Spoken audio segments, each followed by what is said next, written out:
Good morning students. आशा करती हूँ आप सब बिल्कुल ठीक होंगे। आज हम अपने चैप्टर नंबर 5 साम्राज्यवाद का अध्ययन करेंगे। साम्राज्यवाद क्या है, साम्राज्यवाद की उत्पत्ति के क्या कारण थे, किस वजह से साम्राज्यवाद की जो भावना है उसका उदय होता है और साम्राज्यवाद जो है उसके क्या प्रभाव पड़ते हैं, क्या उसके लाभ हानि हैं, उस चीज़ का अध्ययन आज हम अपने चैप्टर के माध्यम से करेंगे।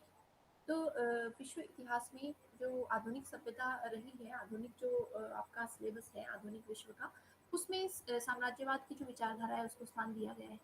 तो साम्राज्यवाद जो है वो क्या है, पहले हम ये जानेंगे। तो नवीन जो साम्राज्यवाद है उससे जो हमारा अभिप्राय है वो शक्तिशाली जो देश हुए हैं उनके उस प्रयास से है जिसके द्वारा उन्होंने जो अन्य देश है, जो अन्य निर्बल देश हैं, उन पर अपना अधिकार जमा लिया था। ये ऐसा एक विचारधारा है या एक ऐसी धारणा है नव साम्राज्यवाद जिसके माध्यम से एक शक्तिशाली पूंजी संपन्न देश दूसरे निर्बल देश पर उसकी भूमि पर अपना अधिकार जमा लेते हैं।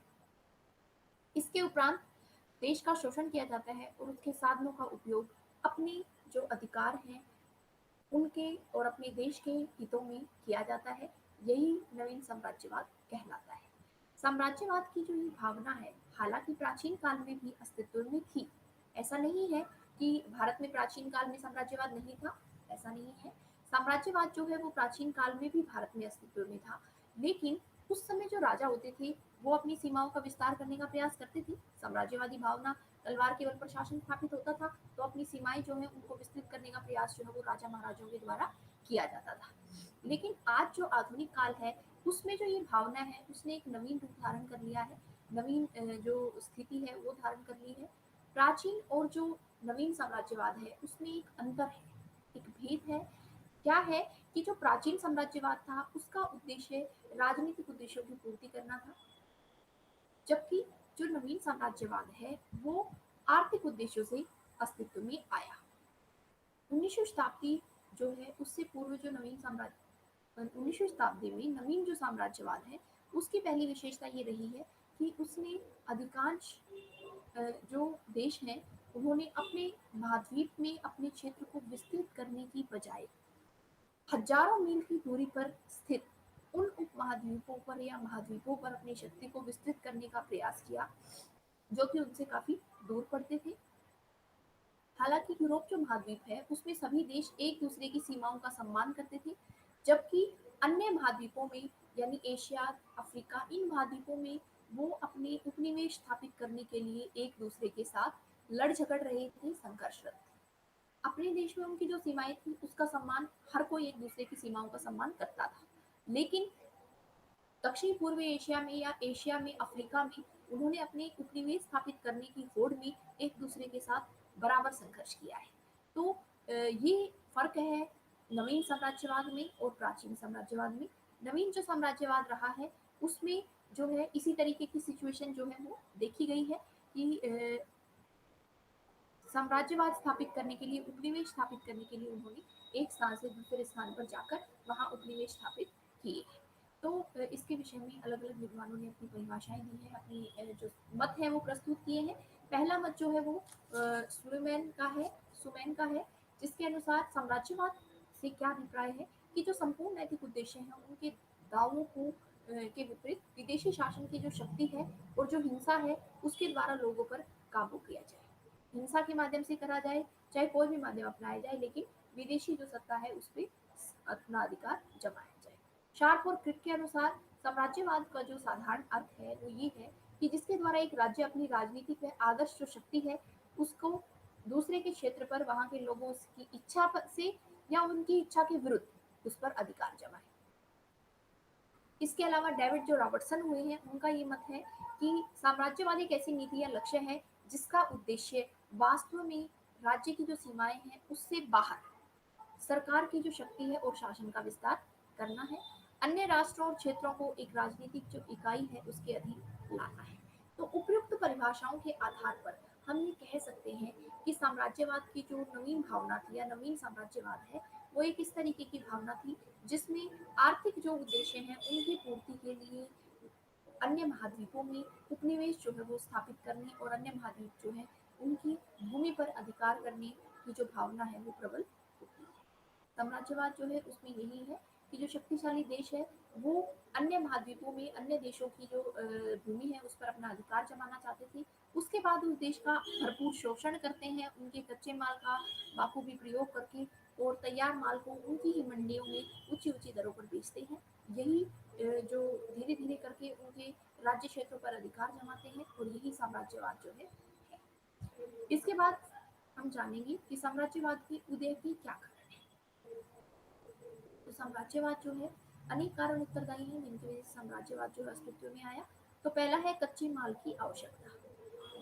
औद्योगिक क्रांति आई इंग्लैंड में, यूरोप के अन्य देशों में भी औद्योगिक क्रांति आई। उन उद्योगों को जो है बड़े बड़े उद्योग छोटे उद्योगों का स्थान बड़े उद्योगों ने लिया। बड़े तादाद में नए नए धंधे जो है वो शुरू हुए। अब उनको चलाने के लिए कच्चे माल की अत्यधिक जो आवश्यकता है वो पड़ती है। इसलिए जो माल है, कच्चा माल जो है वो भारी लोग जो है उनसे मंगवाने की आवश्यकता पड़ी, क्योंकि जो हर प्रकार का कच्चा माल है वो अपने देश में भी उपलब्ध नहीं हो सकता है। तो ये तो आमतौर पर होता ही है। हर चीज हम अपने ही देश में उपलब्ध करवा लें ऐसा जरूरी नहीं।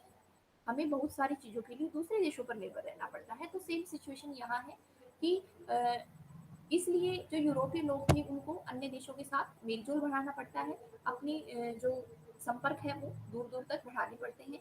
अधिक लाभ कमाने के लिए वे जो है वो इन देशों से कच्चा माल काफी सस्ते जो मूल्य है उन पे खरीदते थे।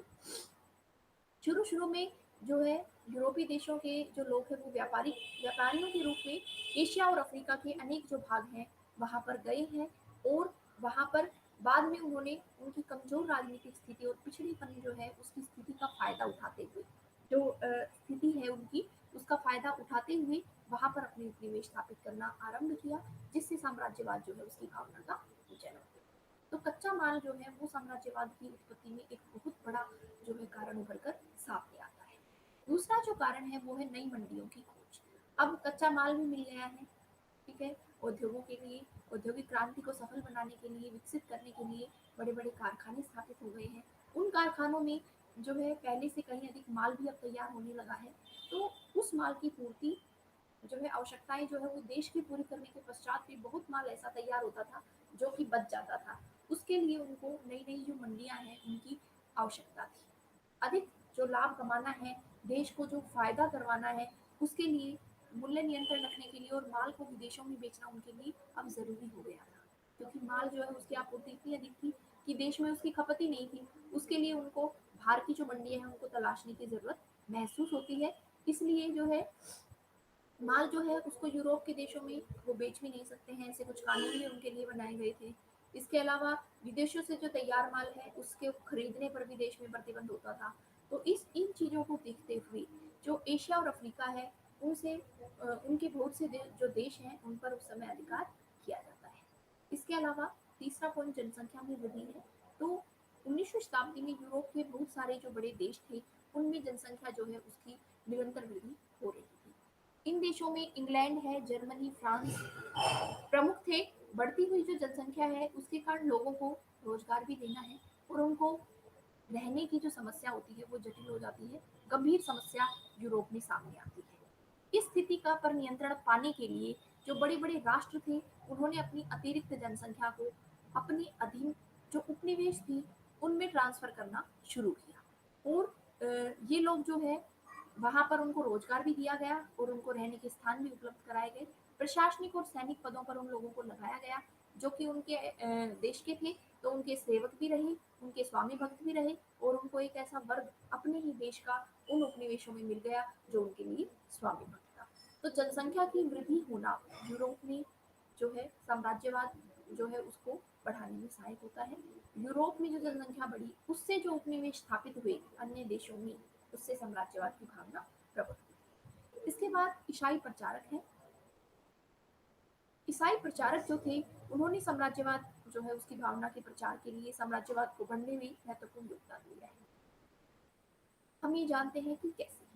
तो इन प्रचारकों ने जो पिछले देश थे उनमें जाकर अपने धर्म का प्रचार किया। इसके अलावा वहाँ के जो लोग थे उनमें जो अंधविश्वास, संकीर्णता, पुराने विचार फैले हुए थे उनको दूर करने का यत्न किया और जो लोग थे उनको अपने धर्म से प्रभावित करके अपने धर्म में शामिल करने की कोशिश की। कुछ जो गरीब लोग थे उनको धन का लालच देकर ईसाई बनाना शुरू किया, जिससे क्या हुआ, धीरे धीरे जो इनका प्रभाव है वो एशिया और अफ्रीका के देशों में बढ़ना शुरू हुआ। ईसाई मशीनरी जो है वो धर्म का प्रचार करने के लिए विभिन्न उपनिवेशिक देशों में पहुंचे और अपने धर्म का प्रचार किया, ईसाई मत के स्कूल स्थापित किए और ईसाई जो पाठ्यक्रम है या जो इनका यूरोप का जो पाठ्यक्रम था वो स्कूलों में लागू किया गया। तो इस तरीके से जो साम्राज्यवाद की भावना है वो बहुत तेजी से भारत और ऐसे ही भारत जैसे अनेक उपनिवेशिक जो देश हैं उनमें प्रबल हो जाती है। इसके पश्चात आता है उच्च सभ्यता में विश्वास। तो यूरोप जो है उसमें 19वीं शताब्दी में ज्यादातर जो देश थे उनमें नई राजनीतिक जो नई राष्ट्रीय जागृति है उसका विकास होता है, लोगों में जागरूकता आती है और इसके लिए यूरोप के जो प्रमुख देश हैं वो अपनी सभ्यता पर अधिक जो गौरव है, वो गर्व है, अधिक जो स्वाभिमान है वो महसूस करते हैं और केवल यही समझते हैं कि उनके अनुसार केवल उनकी ही जो सभ्यता है वो विश्व की विकसित सभ्यता है। इसके अलावा अपनी सभ्यता को का जो विकास है वो अविकसित देशों में उनके लिए करना आवश्यक है, ऐसा वो यूरोप के लोग समझते थे। हीन जो जातियां हैं उनको सभ्य बनाना श्रेष्ठ जातियों का कर्तव्य है। अधिक से अधिक उपनिवेशों में अपने प्रभाव को अपने प्रभाव अधीन लाने के लिए वे अपना जो राष्ट्र है उसका सम्मान समझते थे। हम जितने उपनिवेशों को अपने प्रभाव में लाएंगे उतना ही हमारे देश का सम्मान बढ़ेगा। ये यूरोप के उस समय में यूरोपीय ये विचारधारा लोगों में प्रचलित है। इसके अलावा अतिरिक्त पूंजी का लगाना। तो देखिए औद्योगिक क्रांति के फलस्वरूप यूरोप के जो उद्योगपति थे उन्होंने अपार मात्रा में धन संपत्ति जो है वो एकत्रित कर ली थी और पूंजी जो है उसकी मात्रा बढ़ रही थी और वो बैंकों में उस पूंजी को डाल नहीं रहे थे। क्यों? क्योंकि जो ब्याज की दरें थी वो बहुत कम थी, उनको इससे कोई बेनिफिट नहीं मिलने वाला था। इसलिए उन्होंने अपनी जो पूंजी है उसको बैंकों में नहीं डाला और अपनी जो पूंजी है उस अतिरिक्त पूंजी को उद्योग स्थापित करने में वो लगाना चाहते थे, उससे ज्यादा अपनी पूंजी बढ़ाना चाहते थे।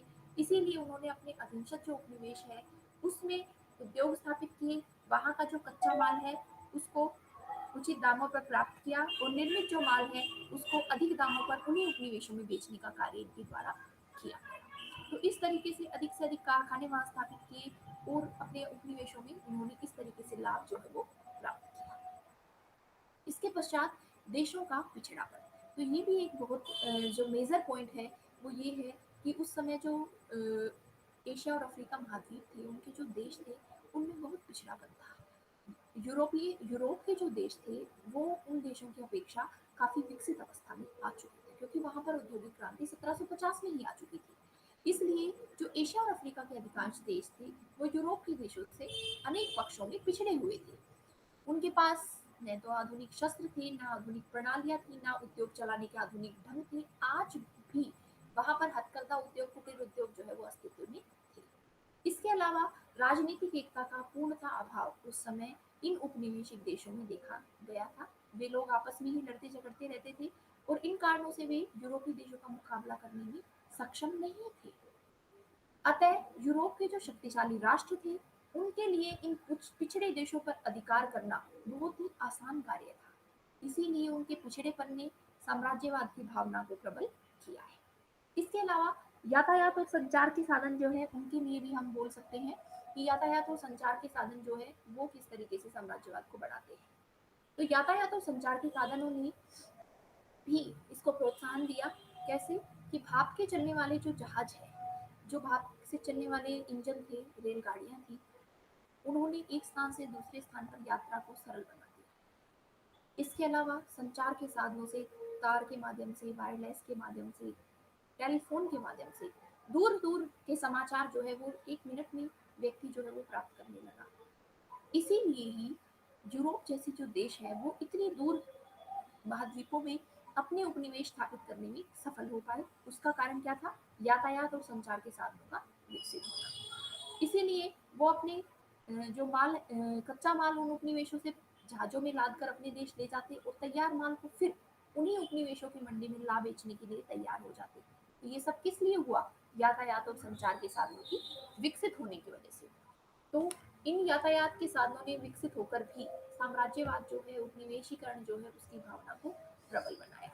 तो इस तरीके से ही 7-8 पॉइंट जो है हमने यहाँ पर पढ़े हैं जो कि साम्राज्यवाद की उदय के कारणों का हमारे सामने उल्लेख कर रही है, जिनमें देश का पिछड़ापन हो गया, नई मंडियों की खोज हो गई, कच्चे माल की आवश्यकता है। इसके अलावा बहुत सारे ऐसे तथ्य हैं जिनको हमने उपनिवेशीकरण जो है या ये कहिए कि साम्राज्यवाद जो है उसके लिए यहाँ पर हम दे सकते हैं।